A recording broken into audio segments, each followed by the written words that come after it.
خواتي وخواتاتي صباح الخير عليكم. Bonjour tout le monde, أهلا وسهلا مرحبا بكم يا جماعة الخير. أهلا وسهلا, comment ça va? Vous allez bien? Bienvenue sur la planète Mars, parce que nous sommes aujourd'hui, comme la planète Mars, nous sommes devenus des extraterrestres.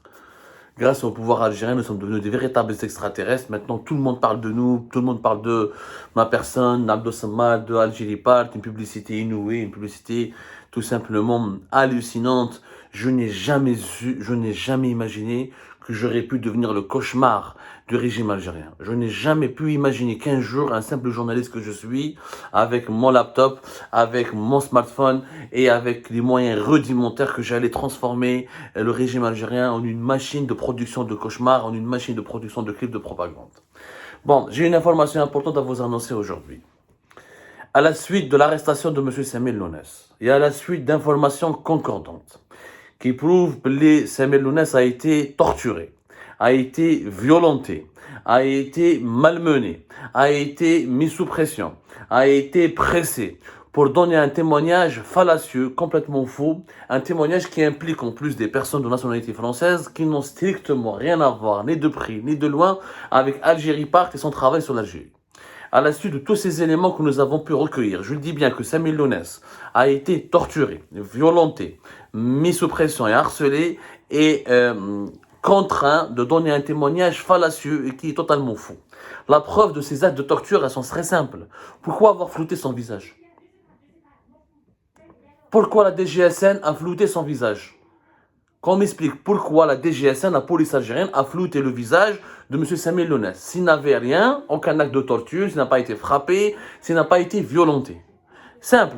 Dans tous les scénarios, c'est-à-dire les scénarios diffusés par le NTV, les autres chaînes de télévision, on ramène des personnes, on les pousse, on les contraint, on leur demande de parler contre Rachid, contre le MAC, contre d'autres mouvances politiques qui n'ont encore une fois strictement aucun lien avec Algérie Part. Tous les témoignages ont été à visage découvert. Ben Halima a témoigné à visage découvert. Pourquoi lui a été flouté et l'ensemble des 16 personnes, soi-disant, leur visage a été flouté? Walesh. Pour une raison très simple, où les 16 personnes n'existent pas, pour que les gens ne les reconnaissent pas, pour que les gens ne puissent pas les recontacter pour leur demander effectivement est-ce que vous avez des relations avec Abdo Samad réellement ou pas. Peut-être qu'ils n'iront jamais en prison. Jusqu'à maintenant, personne n'a été présenté devant un juge. Aucun juge, aucune personne n'a été présentée devant un juge, mais alors qu'une garde à vue normalement ne dépasse pas 48 à 3 jours, apparemment ils sont en garde à vue depuis plusieurs jours, ils veulent leur coller des accusations de terrorisme, mais la peine sur quelle base? Est-ce que Algérie Part, un média, est considéré comme une organisation terroriste? Mais la beliche, moi je ne suis pas sur la liste des personnalités terroristes, je suis un journaliste, un réfugié politique, placé sur la protection de la Convention de Genève. Donc, alhamdoulilah, les lois internationales me reconnaissent le statut de personne persécutée. Mon média est reconnu, Algérie Part, par le régime algérien lui-même qui nous traite de médias et par l'ensemble des organismes de défense des droits de la presse qui nous traitent comme un média. Donc, Samir Lounès, torturés, violentés, ils ont été floutés parce que peut-être qu'ils n'existent même pas, ils vont même pas ils vont être relâchés après des comédiens, aucune idée, c'est un truc de folie. L'histoire jugera que l'Algérie a sombré dans une dimension irréelle. Par contre, monsieur Farid Zinedine Benchir, patron de la DGSN, va faire l'objet d'une plainte qui sera déposée essentiellement par ma femme, mon épouse, et avec laquelle je partage ma vie ici en France, qui est une citoyenne française, une ressortissante française, qui n'a rien à voir avec la politique algérienne. Ma femme ne sait même pas faire la différence entre Abdelmajid Tebboune et le Premier ministre Abdelrahman. Elle ne connaît rien à la politique. Elle ne connaît que deux personnages dans l'histoire de l'Algérie, Bouteflika et Tebboune. Elle n'a strictement rien à voir avec la politique. Elle a fait ses études en France, elle a grandi en France, elle est française, même la politique française ne la connaît même pas parce qu'elle est apolitique, elle ne s'occupe que de notre petite fille et de son foyer. Et elle travaille le plus normalement possible en France pour gagner sa vie, elle a ses déclarations d'impôts en France et elle est une citoyenne française. Cette citoyenne française a été citée, a été ciblée par un clip de propagande élaboré par la Direction générale de la Sûreté nationale, qui est la police algérienne, en l'accusant de faire partie d'un réseau criminel parce que, soi-disant, elle est l'administrateur de la page Facebook d'Algérie Part. Partons du principe que ce soit vrai. En quoi être l'administrateur d'une page Facebook est en soi un crime, ou là est en soi un délit, où là, et ça mériterait qu'on dévoile son identité. Rien ne peut justifier qu'on dévoile son identité, qu'on la mette ainsi en danger et qu'on publie son nom dans un clip de propagande pour le diffuser sur l'ensemble des télévisions algériennes et sur tout l'ensemble des pages des réseaux sociaux. Farid Zindine Benchir va faire l'objet d'une plainte qui sera déposée ici en France. Et je vais vous dire pourquoi en France, parce que Farid Zindine Benchir, il a des intérêts avec la France. Et ma femme a déjà contacté, mon épouse a déjà contacté l'ambassade de France à Alger. Elle a déjà contacté le Quai d'Orsay, le ministère français des Affaires étrangères. Et elle va signaler aux autorités judiciaires françaises et aux services de sécurité français qu'elle a été, que monsieur le patron de la police algérienne, parce que c'est la police qui a réalisé ce clip de propagande, monsieur Farid Zindine Benchir, a mis en danger la vie d'une citoyenne française. D'autres citoyens français ont été cités dans cette affaire, qui n'ont encore une fois rien à voir. Mais personne n'écrit pour Algérie Part, aucun Français. Personne n'entretient la page d'Algérie Part. Personne n'est la source d'Algérie Part du côté français. La France n'a rien à voir avec Al. Or, ils ont été cités dans cette affaire et des plaintes seront déposées. Monsieur Farid Zindine Benchir a des intérêts avec la France et plusieurs sources nous affirment qu'il est de nationalité française. Monsieur Farid Zindine Benchir, il a fait toutes ses études en France à partir des années 80.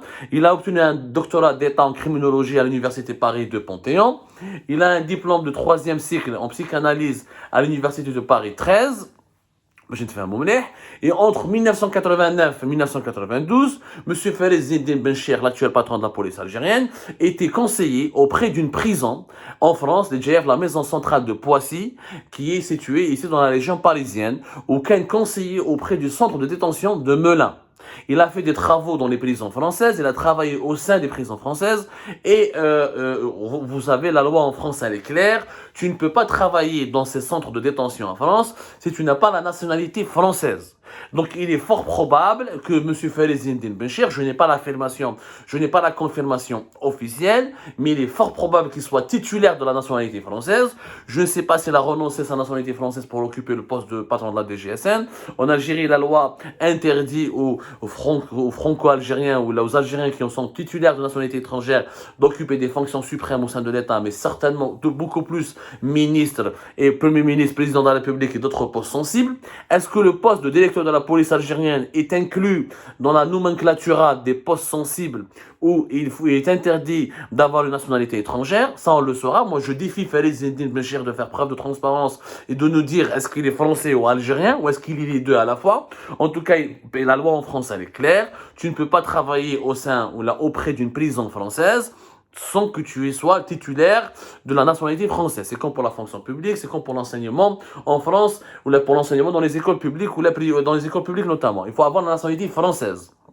De 1989 à 1992, il a travaillé pour des établissements pénitentiaires français en tant que conseiller. Il est donc fort probable qu'il ait eu la nationalité française. Il a même fait un livre sur la symbolique de l'acte criminel, une approche psychanalytique publiée en 1998 aux éditions L'Harmattan, qui est une maison d'édition française. Donc, étant donné que Monsieur Farid Zindine Benchir a séjourné en France, donc il a été résident en France, je ne sais pas s'il a annulé sa résidence, mais il est fort probable qu'il a gardé sa résidence, parce qu'il s'agit de carte de résidence de 10 ans. Étant donné qu'il a travaillé avec des institutions publiques, donc il est probable aussi qu'il a eu la nationalité française.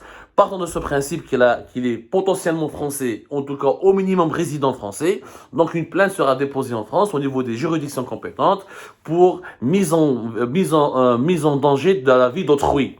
Je dis bien sûr, diffamation, cyberharcèlement et atteinte à la vie privée, etc. Mais mise en danger de la vie d'autrui. Il s'agit d'un témoignage qui a été, des aveux qui ont été arrachés avec de la torture, avec des pressions, contre une citoyenne française qui n'a rien à voir avec Algérie Part. Si ce n'est qu'elle est l'épouse de son directeur de publication. Martina واش دخلها في الوسط. المرأة المخلوقة راهي française. لا علاقة لها ما تفهموا في la politique algérienne. Elle sait même pas ce que c'est que son adresse, ce que c'est que son algaz. Elle a vécu toute sa vie هنايا. Et elle retrouve son nom partout, dans toutes les télévisions publiques et privées algériennes, diffusées par la DGSN, la Direction Générale de la Sécurité Nationale. Donc, une plainte sera déposée. Mon épouse va saisir Interpol, qui est un organisme qui regroupe toutes les polices du monde, où il y a des codes d'éthique et des réglementations qu'il faut respecter. En l'occurrence, la police algérienne dirigée par M. Farid Zindine Benchir n'a absolument rien respecté. Donc, les affaires une plainte sera levée au niveau français. L'ambassade de France à Alger a été saisie, le Quai d'Orsay, le ministère français des Affaires étrangères a été saisi, et nous espérons, je dis bien nous espérons, que il y aura, nous espérons, il y aura certainement des suites. Il y aura certainement des suites qui vont être accordées à cette affaire. Et nous n'allons pas nous taire. En tout cas, mon épouse, elle est déterminée à aller jusqu'au bout. Elle ne comprend pas comment on puisse la mêler à une affaire politique, un réseau criminel, alors qu'elle ne connaît même pas un ministre du gouvernement algérien. C'est tout simplement immoral, illégal, et il y a des lois internationales. Peut-être ça s'est passé en Algérie, mais le monsieur Farid Zindine Bencher est français. J'ai un doute fort. En tout cas, il a été résident en France. Il doit rendre des comptes. Il ne pourra pas rester éternellement patron de la police. Il y a des lois internationales. Et dans le cas, la France et l'Algérie coopèrent pour des sujets sensibles.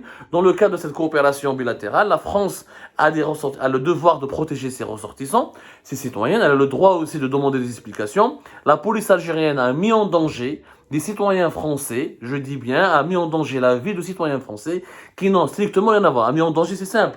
تقول انت امراه هذه حاكمه ريزون كريمينال غدوه ان شاء الله هنا الجزائريه هنايا سون بابي حرقه واحد مهبول يجي يضربها بموس يجي يقتلها ولا ما يدير لها سي un truc de malade, c'est un truc de fou. Donc les plaintes seront déposées rapidement et nous reviendrons sur cette affaire dans les plus brefs délais. Et malheureusement, tous les aveux arrachés sous la torture et la pression n'ont absolument aucun intérêt juridique, ni aucune valeur juridique. Toutes les lois internationales le confirment. Monsieur Farid Zindine Bencher, préparez-vous à rendre des comptes et nous reviendrons sur cette affaire avec beaucoup plus de détails. À bientôt.